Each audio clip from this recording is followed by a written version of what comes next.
Now, demand schedule is a relationship between the price and the quantity demanded of the good, right? So once we have these numbers, which is giving us the different quantity that is demanded of a good at different prices, at these various prices, we can now represent this in a graph. And for that, we place the price of the good on the y-axis and the quantity on the x-axis. So all we do now is plot this graph. So when the price is $0 up here, what is the quantity demanded of this good? Well, it's 16. So we'll start at this point. And so we'll plot all these points that have been provided to us depending upon, in this case, we are looking at Helen's demand. And once we have these points, we will then have what we refer to as a demand schedule. So a line going through all these points gives us the demand for Helen, and the product that we're thinking about in this case of this example is for chewing gums. So this is an individual demand curve, all right?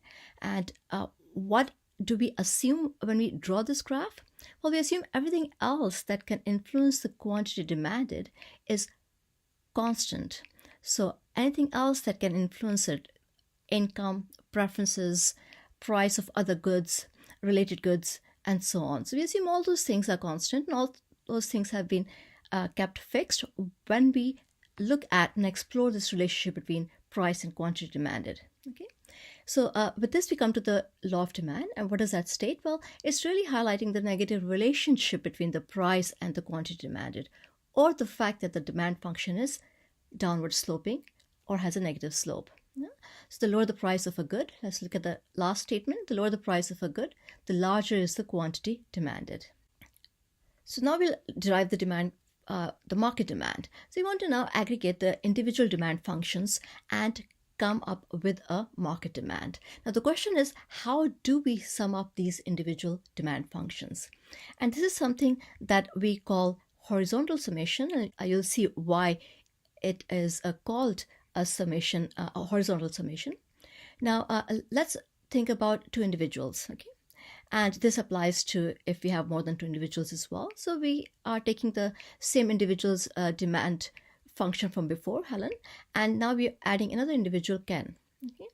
So in this case, we have two individuals and we want to derive the market demand. Yeah, let's just suppose that there are only two individuals in the market.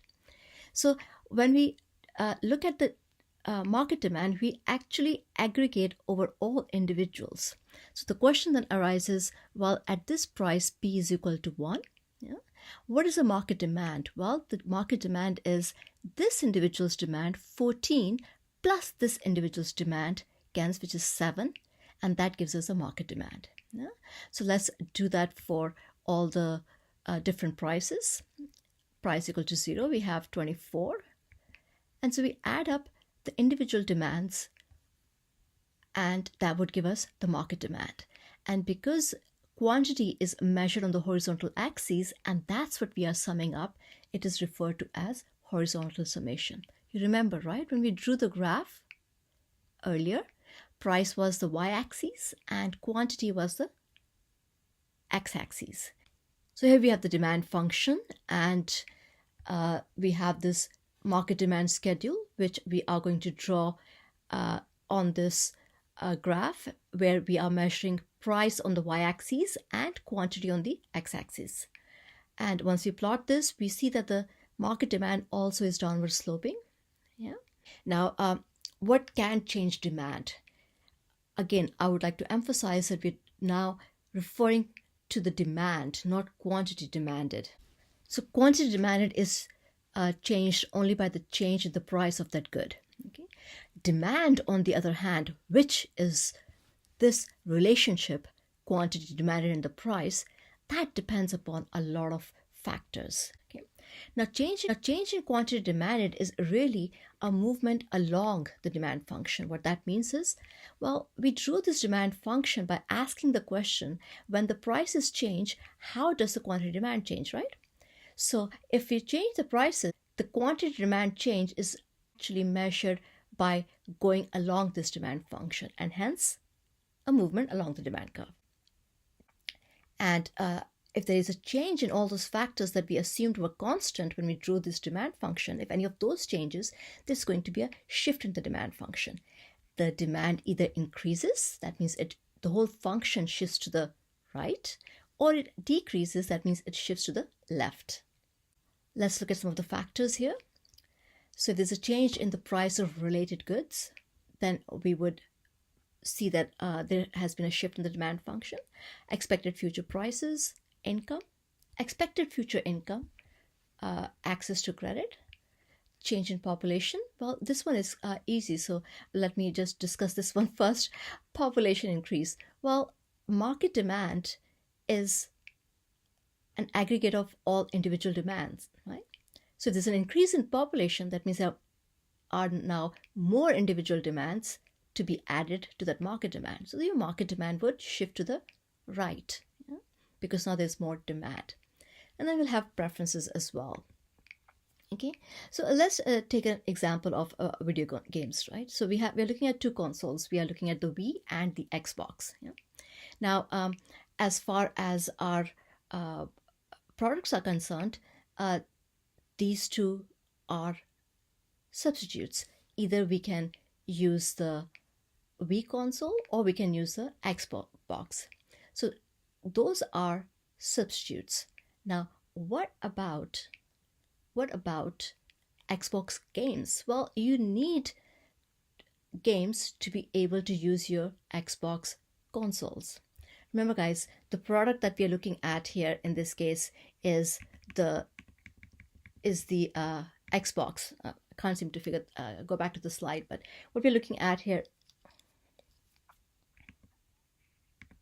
So let's look at one of the examples. Now, the example here is of Xbox console. So suppose we have a demand function for this, yeah? And now we want to consider what are the other products and price of which is going to affect the demand for this good. So Wii consoles are a substitute. If the price of a Wii falls, we are more likely to buy the Wii, and the demand for Xbox would fall. Yeah? So these are substitutes, so these are related products. What about Xbox games like Halo? Now, these games are played on this console, so these are complements. They go together. Remember, the product that we're thinking about right now, the good that we're thinking about right now, is the Xbox console, right? So this is a complement for this product. And so what would happen if the price of the game falls? Well, then people are more likely to buy Xbox consoles because the games are much cheaper. Okay? So when the price of a substitute rises, then we would see an increase in the demand for Xbox,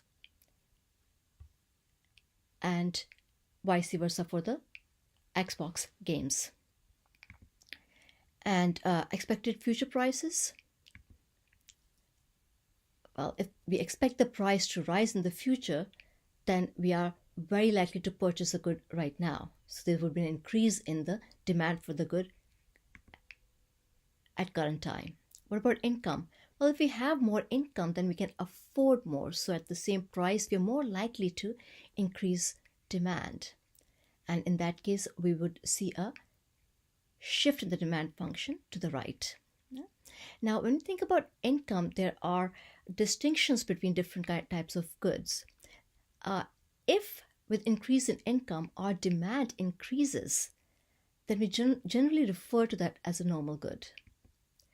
Whereas an inferior good is when our income increases, we buy less of that good. Yeah? Can you think of an example? Well, maybe to some extent, second-hand items. If we have more income, we are more likely to buy new items, and we would decrease our demand for second-hand goods. For some people, second-hand goods is not really an inferior good because they are thinking about the environment, but hopefully you get the picture about the inferior goods. And then, of course, expected future income and credit. At times, our income hasn't increased right now, but we expect to get this fantastic job and we'll have a very high future income. And what an expectation of having higher income will start increasing our demand right now. Yeah? So we'll see an increase in demand in that case as well.